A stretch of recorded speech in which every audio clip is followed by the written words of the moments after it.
Assalamualaikum. Halo Sobat BK, apa kabar? Berjumpa lagi kita di sharing bimbingan konseling.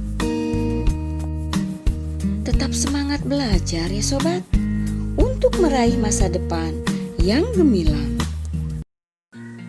Sobat BK, kali ini saya akan sharing tentang tugas guru bimbingan konseling atau konselor.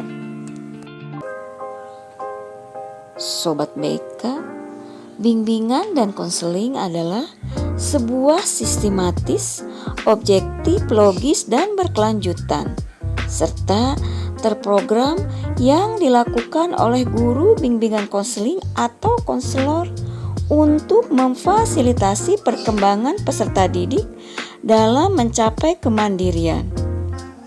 Bimbingan dan konseling merupakan komponen integral dalam sistem pendidikan pada satuan pendidikan yang berupaya memfasilitasi dan memandirikan peserta didik agar mencapai perkembangan yang utuh dan optimal.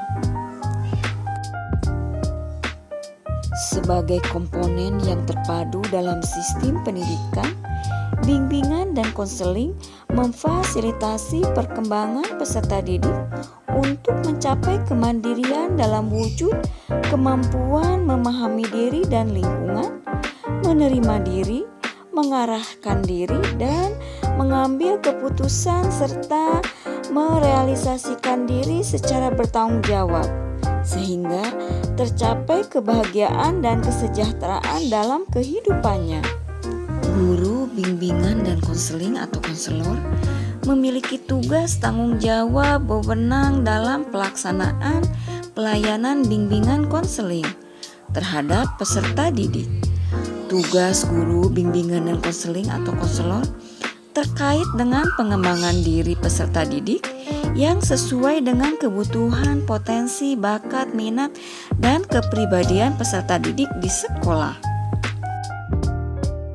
Tugas guru bimbingan dan konseling atau konselor yaitu membantu peserta didik dalam pengembangan kehidupan pribadi, pengembangan kehidupan sosial, pengembangan kemampuan belajar, dan pengembangan karir. Keempat bidang bimbingan tersebut dilaksanakan melalui 9 jenis layanan, yaitu layanan orientasi, layanan informasi, layanan penempatan dan penyaluran, layanan penguasaan konten, layanan konseling perorangan, layanan bimbingan kelompok, layanan konseling kelompok, layanan konsultasi, dan layanan mediasi.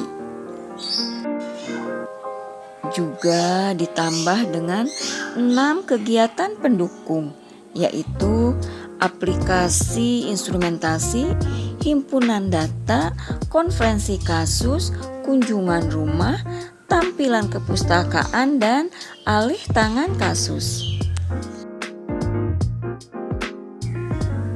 Sobat BK, selain membantu perkembangan peserta didik, guru bimbingan dan konseling memiliki tugas yang harus dikerjakan. Di antaranya, memasyarakatkan kegiatan bimbingan konseling, merencanakan program bimbingan dan konseling, melaksanakan persiapan kegiatan bimbingan dan konseling, melaksanakan layanan bimbingan dan konseling terhadap sejumlah siswa yang menjadi tanggung jawabnya, yaitu minimal 150 siswa. Lalu melaksanakan kegiatan penunjang bimbingan dan konseling, menilai proses dan hasil kegiatan layanan bimbingan dan konseling, menganalisis hasil penilaian bimbingan dan konseling, melaksanakan tindak lanjut berdasarkan hasil analisis penilaian, mengadministrasikan kegiatan bimbingan dan konseling, dan mempertanggungjawabkan tugas dan kegiatan pada koordinator guru bimbingan dan konseling. Sobat BK, Seperti yang telah dijelaskan di atas bahwa guru bimbingan konseling memiliki tugas yang begitu banyak. Tetapi guru bimbingan konseling memiliki cakupan dan batasan terhadap tugasnya, yaitu tugas pokok guru bimbingan konseling yang secara jelas telah dijabarkan di Peraturan Bersama Menteri Pendidikan Nasional dan Kepala Badan Kepegawaian Negara, yaitu tentang petunjuk pelaksanaan fungsional dan angka kreditnya yang menyatakan bahwa guru bimbingan dan konseling atau konselor adalah guru yang mempunyai tugas, tanggung jawab, wewenang, dan hak secara penuh dalam kegiatan pelayanan bimbingan dan konseling terhadap semua siswa.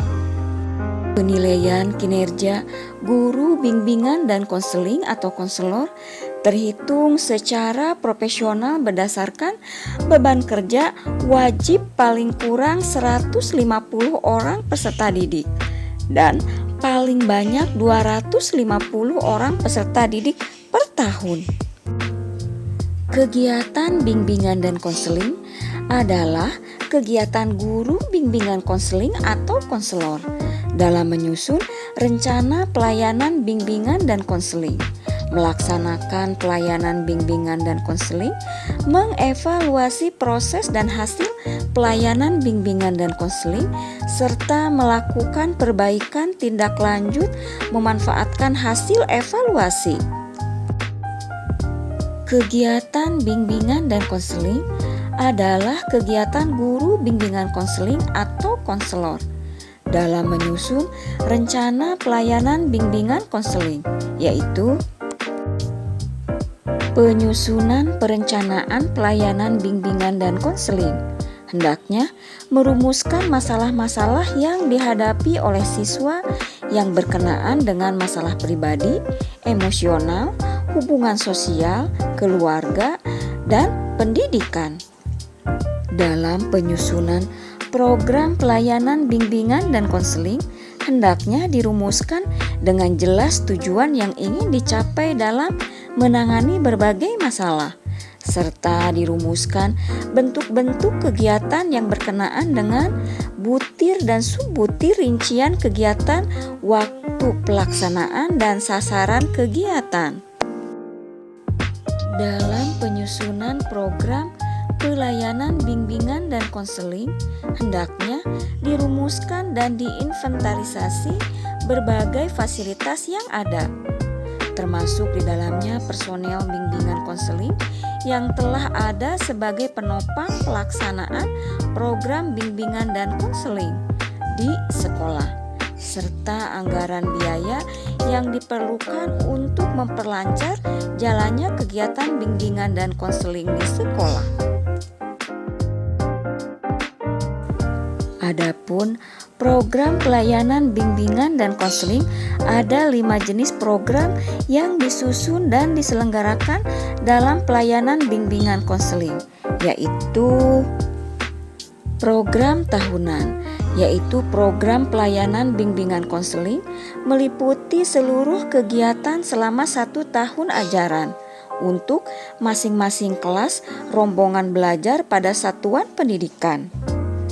Program semesteran, yaitu program pelayanan bimbingan konseling meliputi seluruh program yang dilaksanakan kegiatan selama 1 semester yang merupakan jabaran program tahunan.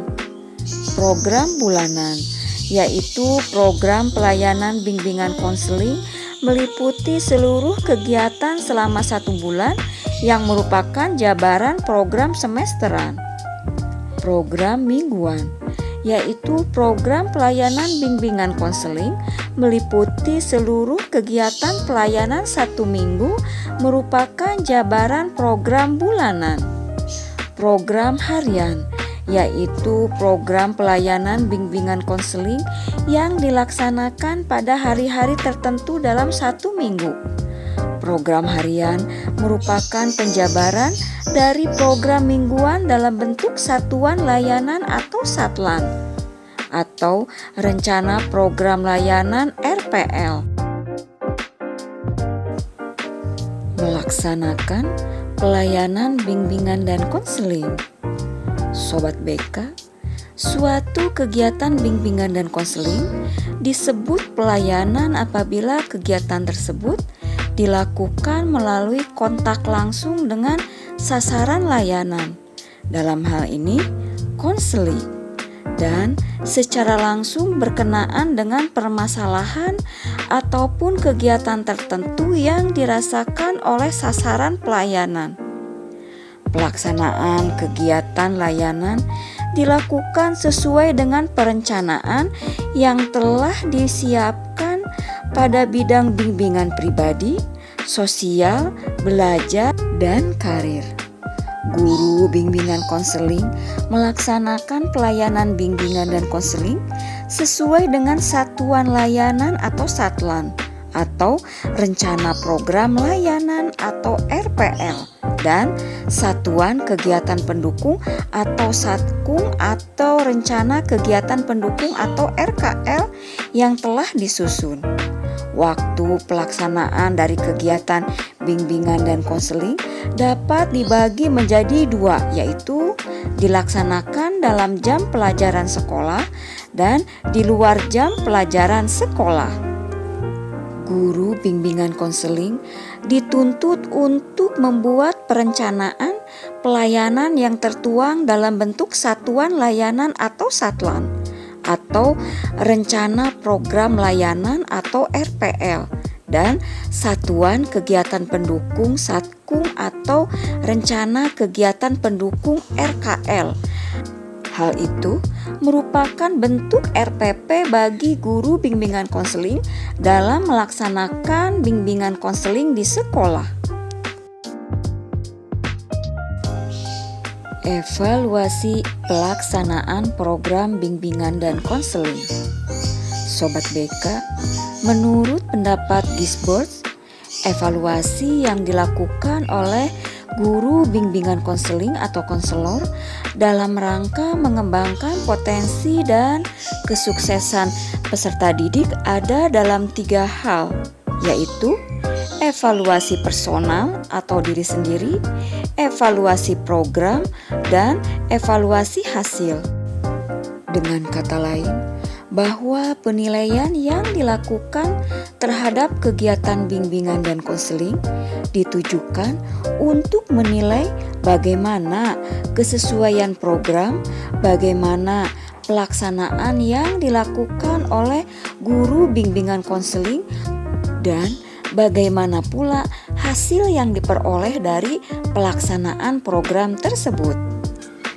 Jadi, dapat disimpulkan bahwa evaluasi terhadap kegiatan bimbingan dan konseling mengandung 3 aspek, yaitu penilaian terhadap program bimbingan dan konseling, penilaian terhadap proses pelaksanaan bimbingan dan konseling, dan penilaian terhadap hasil dari pelaksanaan kegiatan pelayanan bimbingan dan konseling.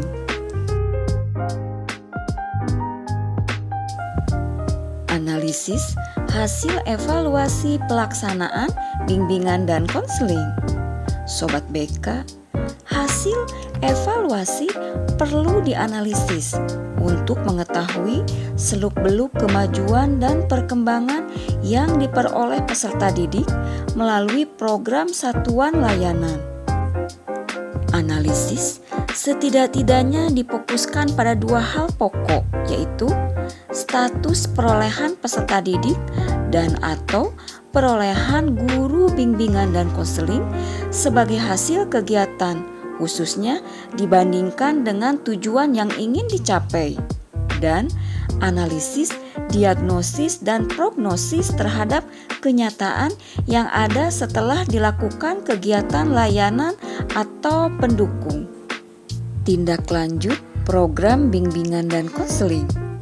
Sobat BK, studi tindak lanjut adalah suatu usaha untuk menelaah hasil pelayanan bimbingan dan konseling yang pernah diberikan oleh sekolah kepada peserta didik, melakukan penelaahan terhadap peserta didik yang telah selesai mendapatkan layanan khusus, misalnya program pengayaan dan remedial, Dalam hal ini, guru bimbingan konseling menindaklanjuti dua kemungkinan, yakni kelanjutan layanan bimbingan dan konseling atau menghentikannya.